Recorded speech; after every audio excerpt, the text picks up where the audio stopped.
அனைவருக்கும் வணக்கம். நாம் இன்றைக்கி பார்க்கக்கூடிய தலைப்பு அப்படின்னு பார்த்தீங்கன்னா, கிரக சேர்க்கையும் கிளாசிக்கல் பரிகாரமும் அப்படிங்கிற தலைப்பில் நம்ம பேச போகிறோம். பொதுவாகவே கிரகங்கள் எப்போவுமே அவங்கவுங்க ஜாதகத்தில் லக்ன பாவத்திலேருந்து 12 பாவமும் ஒவ்வொரு கிரகமும் இன்னொரு கிரகத்தோடு கண்டிப்பாக தொடர்பில் தான் இருக்கும். அதே சமயத்தில் நாம் ஜோதிடத்தில் சொல்லக்கூடிய டஃப் காம்பினேஷன் சொல்லக்கூடிய கிரக சேர்க்கைகள் இயற்கையாகவே எந்தெந்த கிரகங்கள் சுபர்கள் அசுப கிரகங்கள் அப்படின்னு சொல்லிட்டு இருக்குது. இயற்கையாகவே பார்த்திங்கன்னா குரு, சுக்கிரன், புதன், வளர்பிறை சந்திரன் இவங்கெல்லாம் வந்து சுபர்களாகவும், ராகு, கேது, சனி, சூரியன் இவங்கெல்லாம் வந்து அசுபர்களாகவும் ஜாதகத்தில் கணக்கில் எடுத்துக்கிறோம். ஸோ ரொம்ப டஃப்பான காம்பினேஷன் சொல்கிறது அப்படிங்கிற கிரக சேர்க்கைகளுக்கு என்ன மாதிரி பரிகாரங்கள் பண்ணால் வெற்றியை கொடுக்கும் அப்படிங்கிற தலைப்பில் தான் நம்ம பேசுகிறோம். அப்போ பொதுவாகவே சந்திரன் அப்படிங்கிறது மனோகாரகன். இந்த சந்திரன் வந்து சனியோட நட்சத்திரத்தில் இருந்தாலோ, ராகுவோட நட்சத்திரத்தில் இருந்தாலோ, கேதுவோட நட்சத்திரத்தில் இருந்தாலோ மன ரீதியான குழப்பத்தை கொடுக்கும். அப்போ யாருக்கெல்லாம் சனி வந்து சந்திரன் வந்து சனியோட நட்சத்திரத்தில் இருக்கும், பூசம், அனுஷம், உத்திரட்டாதி நட்சத்திரக்காரங்களுக்கு சனி வந்து சந்திரன் வந்து சனியோட நட்சத்திரத்தில் இருக்குமாயா? கரெக்டா? அதே போல் அஸ்வினி, மகம், மூலம் அப்படி உள்ளவங்களுக்கு சந்திரன் கேதுவோட நட்சத்திர சாரத்தில் இருப்பார்.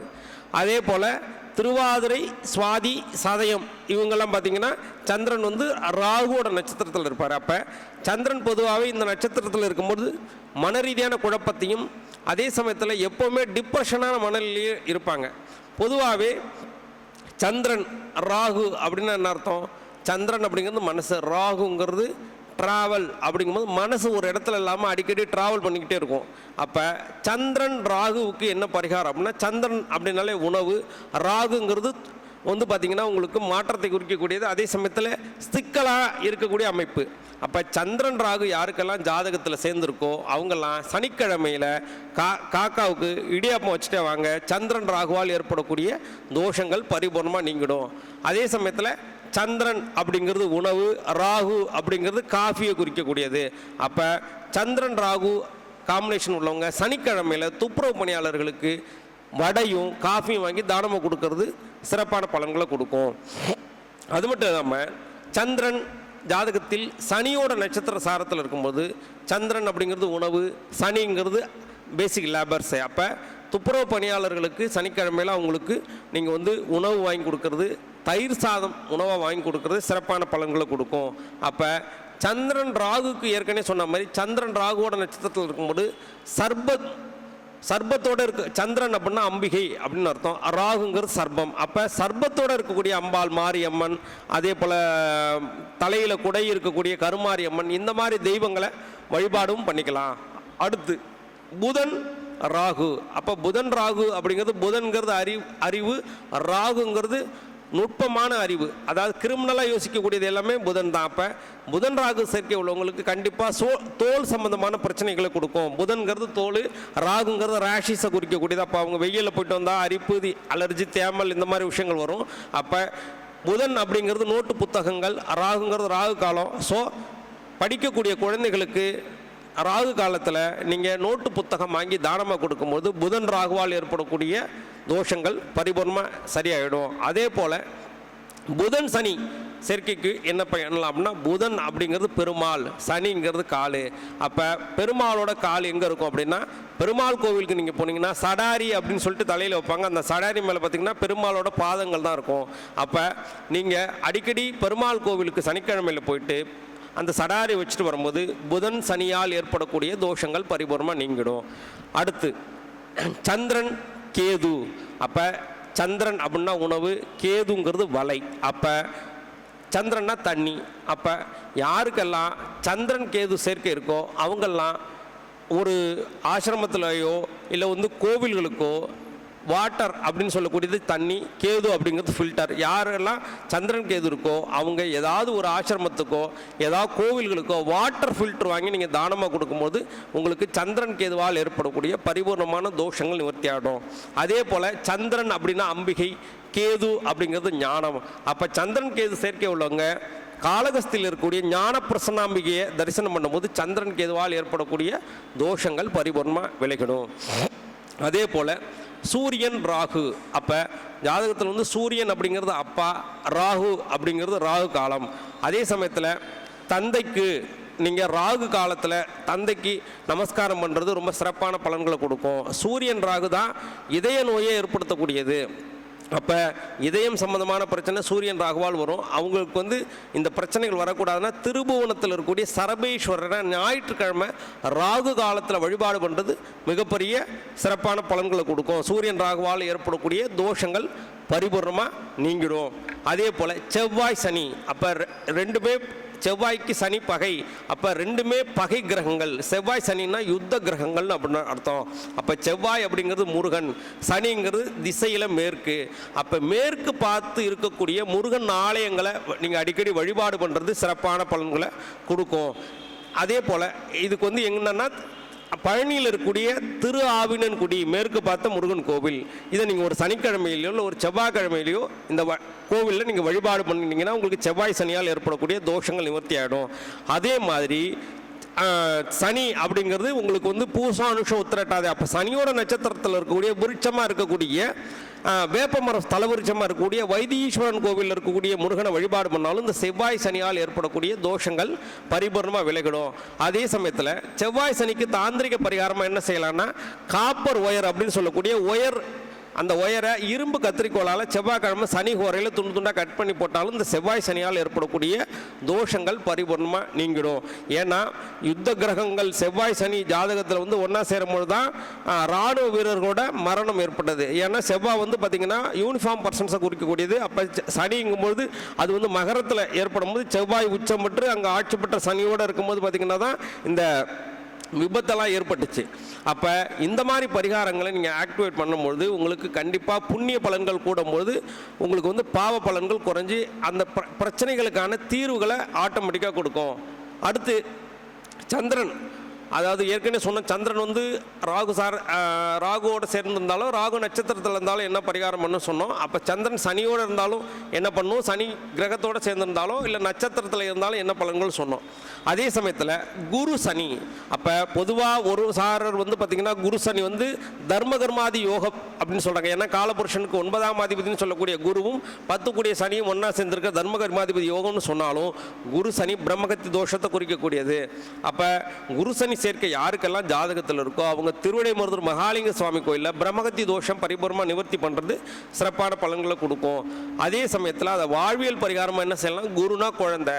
அப்போ உங்கள் குழந்தைக்கு அடிக்கடி நீங்கள் காலமிக்கு விடுறது சிறப்பான பலன்களை கொடுக்கும். அதே மாதிரி குரு சனி சேர்க்கை இல்லைங்க, அநாத ஆசிரமத்தில் இருக்கக்கூடிய குழந்தைகளுக்கு செப்பல் வாங்கி தானமாக கொடுக்கறது இந்த குரு சனியால் ஏற்படக்கூடிய தோஷங்களை பரிபூர்ணமாக நீக்கிடும்.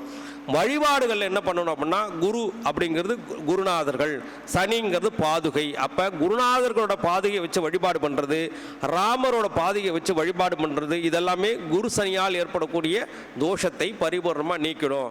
அதே போல் செவ்வாய், ஒரு பொதுவாகவே சூரியன் செவ்வாய் பெண்கள் ஜாதகத்தில் சேர்ந்தாலே அவங்களுக்கு அதுக்கு என்ன பாட்டு இருக்குது, இடுகதிர் செவ்வாய் எங்கு கூடி நின்றாலும் இவளும் எளிமை அமங்கலி ஆவாள் அப்படிங்கிறது ஜோதிட சாஸ்திரத்தில் இருக்குது. அப்போ இயற்கையாகவே சூரியன் செவ்வாய் பெண்கள் ஜாதகத்தில் இருந்தால் அவங்களோட திருமண வாழ்க்கை பாதித்து இளமையிலே அவங்களுக்கு அந்த தீர்க்க சுமங்கலி பாக்கியம்ங்கிறது தடைப்பட்டு போகுது. அதுக்கு என்ன பரிகாரம் பண்ணலாம் அப்படின்னா, சுமங்கலியாக இருந்து அமங்கலியாக இருக்க மாதிரி காட்சி கொடுக்கக்கூடியவங்க பார்த்திங்கன்னா ஹாஸ்பிட்டலில் ஒர்க் பண்ணக்கூடிய நர்ஸு, அவங்க ஒயிட் ட்ரெஸ் தான் எப்போவுமே போட்டிருப்பாங்க. அப்போ ஸ்டாஃப் நர்ஸுக்கு ஒரு வாரத்தில் ஒரு நாள் செவ்வாய்க்கிழமையிலையோ இல்லை ஒரு ஞாயிற்றுக்கிழமையிலையோ ஏதாவது ஒரு நாட்களை தேர்ந்தெடுத்து அவங்களுக்கு உங்களால் முடிஞ்ச உணவு தானமாக கொடுக்கலாம். எங்கேயாவது லிஃப்ட் கேட்டாங்கன்னா அவங்களை கொண்டு போய் இறக்கி விடலாம். அவங்களுக்கு நீங்கள் உதவி செய்யும்போது ஆட்டோமேட்டிக்காக சூரியன் செவ்வாயால் ஏற்படக்கூடிய தோஷங்கள் பரிபூர்ணமாக நீங்கிடும். இது பெண்களுக்கு குறிப்பாக செய்யும்போது ப்ராப்பரான பரிகாரமாக வேலை செய்யும், நல்ல பலன்களை கொடுக்கும். அதே போல் செவ்வாய் ராகுவோடு சேர்ந்துருச்சுன்னா, அப்போ செவ்வாய் அப்படிங்கிறது அப்போ பல்ல குறிக்கும், ராகுங்கிறது ஜிக்ஸாக் அமைப்பு. அப்போ பல் சம்மந்தமான பிரச்சனை உள்ளவங்களுக்கெல்லாம் பார்த்திங்கன்னா பல் முன்ன பின்ன இருக்கும். அப்போ செவ்வாய் ராகு திருமண வாழ்க்கையை பாதிக்கும். இவங்களுக்கு வழிபாடு என்ன பார்க்கலாம் அப்படின்னா, செவ்வாய் அப்படிங்கிறது முருகன். அப்போ முருகன் கோவிலில் ராகு கால வழிபாடு பண்ணுறது சிறப்பான பலன்களை கொடுக்கும். அது மட்டும் இல்லாமல் முருகன் வந்து சர்பத்தோடு இருக்க மாதிரி உள்ள கோவில் பார்த்திங்கன்னா குக்கே, கர்நாடகா மாநிலத்தில் இருக்கக்கூடிய குக்கே சுப்பிரமணியரை தரிசனம் பண்ணுறது சிறப்பான பலன்களை கொடுக்கும். அதே சமயத்தில் பழனி செவ்வாய்க்கிழமை ராகு காலத்தில் பழனி முருகனை தரிசனம் பண்ணுறது உங்களுக்கு நல்ல பலன்களை கொடுக்கும். அது மட்டும் இல்லாமல் கோவில்களில் ராகு காலத்தில் பூஜை நடக்கக்கூடிய கோவில்களில் குங்குமம் வாங்கி நீங்கள் தானமாக கொடுக்கணும். ரெட் கலர் குங்குமம் வாங்கி தானமாக கொடுக்கும்போது இந்த செவ்வாய் ராகுவால் ஏற்படக்கூடிய தோஷங்கள் நிவர்த்தி ஆகிடும். செவ்வாய் ராகுக்கு ரொம்ப சிறப்பான பலன் என்ன அப்படின்னா, அடிக்கடி தலையை சுற்றி எலுமிச்சம்பழம் சுற்றி அறுத்து போடுறது செவ்வாய் ராகுவால் ஏற்படும். ஏன்னா ராகுனால என்ன ராகுனா என்னங்க தன்மை? வெட்டக்கூடியதா? ராகுனா என்ன தன்மை? வெட்டுமா ராகு? கேது ஒட்டும். அப்போ எலுமிச்சம்பழத்தை ரெண்டாக அறுத்து குங்குமம் தடவி தலைக்கிறது செவ்வாய் ராகுக்கு சிறப்பான பலன்களை கொடுக்கும். அதே போல் செவ்வாய் கேது, யாருக்கெல்லாம் ஜாதகத்தில் செவ்வாய் கேது சேர்ந்துருக்கோ அவங்களுக்கு பல்லில் குழி ஏற்படும். பல்லு ஓட்டையாக இருக்குது அப்படின்னு சொல்கிறாங்கல்ல, கடவா பல்லு ஓட்டையாக போனது உங்களுக்குலாம் பார்த்தீங்கன்னா ஜாதகத்தில் செவ்வாயோட கேது சேர்ந்துருக்கவங்களுக்கு தான். அப்போ செவ்வாய் அப்படிங்கிறது முருகன், கேது அப்படிங்கிறது ஆண்டிக்கோலம். யாரெல்லாம் பழனி மலையில் ஆண்டிக்கோலத்தில் முருகனை தரிசனம் பண்ணுறீங்க அவங்களுக்கு செவ்வாய் கேதுவால் ஏற்படக்கூடிய தோஷங்கள் பரிபூர்ணமாக நிவர்த்தி ஆகிடும். செவ்வாய் கேது பெண்களுக்கு திருமண வாழ்க்கையை பாதிக்கும், கணவருக்கு வந்து வளர்ச்சியை கொடுக்காது, இந்த மாதிரி விஷயங்கள்லாம் இருக்குது. அப்போ இயற்கையாகவே செவ்வாய் கேது சேர்க்கை உள்ளவங்க ஆண்டிக்கோலத்தில் இருக்கக்கூடிய முருகனை தரிசனம் பண்ணுறது, அதே சமயத்தில் கணவருக்கு மொட்டை போடுதல் அப்படின்னு வேண்டிக்கிறது, இதெல்லாம் உங்களுக்கு பரிகாரம் வந்து சிரிக்கக்கூடியதாக இருந்தாலும் அதுதான் உண்மை. செவ்வாய்க்கிழமையில் கணவருக்கு ஒரு நாள் முருகன் கோவிலில் மொட்டை போட்டால் செவ்வாய் கேதுவால் ஏற்படக்கூடிய தோஷங்கள் அவங்களுக்கு பரிபூர்ணமாக விலகி அவங்களுக்கு நன்மையை செய்யும். ஒரு கிரகம் அது அமைப்பிலே இருக்கிறது நல்லது. ஏன்னா நாம் அந்த கிரகத்தை மாற்றி வைக்க முடியாது. ஏன்னா பிறந்துடுச்சுன்னா அது ஃபிக்ஸட் தான். நம்ம பிறக்கும் போது இந்த கிழமையில தான் பிறந்திருப்போம், இந்த நட்சத்திரத்தில் தான் பிறந்திருப்போம், இந்த கரணத்தில் தான் பிறந்திருப்போம், இந்த யோகத்தில் தான் பிறந்திருப்போம். இத்தனை கிரக சேர்க்கை இந்த இடத்துல இருக்குன்னா அதுதான். அதை மாற்ற முடியுமாயா? மாற்ற முடியாது. அப்போ அந்த கிரகம் எந்த வழியில் செயல்படுதோ நாமும் அதே வழியில் செயல்படும் பொழுது அந்த கிரகத்தோட தன்மை நம்ம நெகட்டிவாக இருக்கிறத அதை சுபத்துவமாக மாற்றும் பொழுது ஆட்டோமேட்டிக்காக எல்லா விஷயமும் சுபத்துவமாக இருக்கும்போது நம்ம பண்ணும்போது நம்மளுக்கு வெற்றியை தான் கொடுக்குமே தவிர அதோட பாதிப்புகளை கண்டிப்பாக குறைச்சிரும். பொதுவாகவே எல்லாருமே பரிகாரங்களை இப்போ இந்த கிரக சேர்க்கைக்கெல்லாம் நம்ம பரிகாரம் பண்ணுறோம். பொதுவாகவே பரிகாரங்கள் எப்போ பண்ணால் பலிக்கும் அப்படின்னா, நீங்கள் அசைவம் சாப்பிடக்கூடியவர்களாக இருந்தால் ஒரு பரிகாரம் பண்ணால் 3 நாளைக்கு முன்னாடி சைவ உணவுக்கு மாறிடுங்க. அதே சமயத்தில் நீங்கள் பிறந்த ஜென்ம நட்சத்திரத்தில் பரிகாரங்களை செய்யுங்க. அதே சமயத்தில் எந்தெந்த பரிகாரத்தை எந்தெந்த நாட்களில் செய்யணும் அப்படின்னு இருக்குது. இப்போ வந்து குளிகன் நேரம் அப்படிங்கிறது பார்த்திங்கன்னா எந்த ஒரு அசுப நிகழ்ச்சிகளும் செய்ய மாட்டாங்க. ஒரு இறந்த பிணத்தை எடுக்கிறதுக்கு கூட குளிகன் பார்த்து செய்வாங்க. ஏன்னா குளிகன் அப்படிங்கிறது வளர்தல். அப்போ குளிகன் நேரத்தில் என்ன செய்யலாம்? நீங்கள் போய் பேங்கில் பணம் போடலாம். என்னங்கய்யா? அப்போ பணத்தோட வரவுங்கிறது அதிகரிக்கும். அப்போ எந்த விஷயம்லாம் நம்மளுக்கு அதிகரிக்கணுமோ, வாழ்க்கையில் வந்து டெவலப் ஆகணுமோ அந்த விஷயத்த குளிகை நேரத்தில் பண்ணலாம். ராகு காலமும் வளரக்கூடியது. அப்போ யாருக்கெல்லாம் பொருளாதாரத்தில் நல்ல டெவலப்மெண்ட் ஆகணும், பொருளாதாரத்தில் நல்ல வளர்ச்சி ஆகணும் அப்படிங்கலாம் வளரக்கூடிய குழந்தைகள், டீனேஜில் உள்ளவங்க தான் நல்லா வளருவாங்க. 14 வயசுக்குள்ள கூடிய குழந்தைகள் தான் வளருவாங்க. அப்போ சதுர வடிவமான உண்டியல் செஞ்சு ராகு கால நேரத்தில் வளரக்கூடிய குழந்தைகள் கையால் ஃபஸ்ட்டு அவங்க கையால் ஒரு அமௌண்ட்டை அந்த உண்டியலில் நீங்கள் சேர்க்கும் போதோ இல்லை உங்கள் அக்கௌண்ட்டில் பணம் போடும் போதோ ஆட்டோமேட்டிக்காக பண வரவுகள் அதிகரிச்சுக்கிட்டே இருக்கும். அப்போ ஒவ்வொரு விஷயத்தையும் நாம் எப்படி அப்ரோச் பண்ணுறோங்கிற விஷயத்தில் தான் அதோட நன்மையும் தீமையும் இருக்குது. அப்போ நாம் அதை எப்படி ஃபாலோ பண்ணுறோமோ அந்த அளவுக்கு கிரகத்தோட தன்மையை நாம் புரிஞ்சுக்கிட்டு அந்த மாதிரி நம்ம செயல்படுத்தும் போது ஆட்டோமேட்டிக்காக அதோட வளர்ச்சிங்கிறது கண்டிப்பாக வரும். அதே போல் இப்போ வந்து நம்ம வந்து நிறைய வந்து பேங்க் அக்கௌண்ட் இந்த பேங்க்கில் வச்சா நல்லாயிருக்கும் அப்படிங்கிற மாதிரி இருக்கும்பொழுது பொதுவாகவே புதன்கிழமை ராகு காலத்தில் நீங்கள் பண்ணக்கூடிய வங்கி கணக்குங்கிறது எப்போவுமே வற்றாத பணத்தை கொடுத்துட்டே இருக்கும். ஏன் அப்படின்னா புதன்னா கணக்கு, சரிங்களா? அப்போ ராகு காலத்தில் பண்ணும்போது உங்கள் கணக்கில் பணம் இருந்துக்கிட்டே இருக்குமே தவிர குறையறதுக்கு வாய்ப்புகளே இல்லை. அப்போ இந்த சின்ன சின்ன சூட்சமங்கள் தான், அதாவது பார்க்கறதுக்கு எளிமையாக இருக்கும், ஆனால் அது மிகப்பெரிய அளவில் சிறப்பான பலன்களை கொடுக்கும். சின்ன விஷயமா இருந்தாலும் அது பெரிய பலனாக கொடுக்கறது உங்களோட நம்பிக்கை அடிப்படையில் தான் இருக்குது. அப்போ பரிகாரங்களை நீங்கள் எந்தெந்த நாட்களில் செய்யணும், எந்தெந்த நட்சத்திரத்தில் செய்யணும், எந்தெந்த கரணத்தில் செய்யணும், எந்தெந்த யோகத்தில் செய்யணும். அதே சமயத்தில் நம்பிக்கை அது ரொம்ப முக்கியம். அதே போல் ஜோதிடர் சொன்னாங்கிறதுக்காக எந்த கோயிலுக்கும் போகாதீங்க, நடக்கவே நடக்காது. நம்ம வாழ்க்கை மாறும், இந்த விஷயத்தை செய்யணும் அப்படிங்கிறதுக்காக நீங்கள் போங்க. அது மட்டும் இல்லாமல் இந்த அமைப்பு இருந்தால் அந்த ஜோதிடர் அப்படி சொன்னாரே, நீங்கள் ஏன் அப்படி சொல்கிறீங்கன்னா அவர்கிட்ட சொன்னவர்கிட்ட தான் நீங்கள் கேட்கணும். ஏன் அப்படின்னா அவர் எந்த கோணத்தில் பார்த்தாரு எனக்கு தெரியாது. நான் சொன்ன பரிகாரத்துக்கு போய் நீங்கள் அவர்கிட்ட விளக்கம் கேட்க முடியாது, அவர் சொன்ன பரிகாரத்துக்கு நம்மள்கிட்ட விளக்கம் கேட்க முடியாது. காரணம் என்னன்னா விஷயம் ஒன்று தான். அப்போ யார் யார் என்ன அப்ரோச்சில் பார்க்குறாங்கங்கிறதா இருக்குது.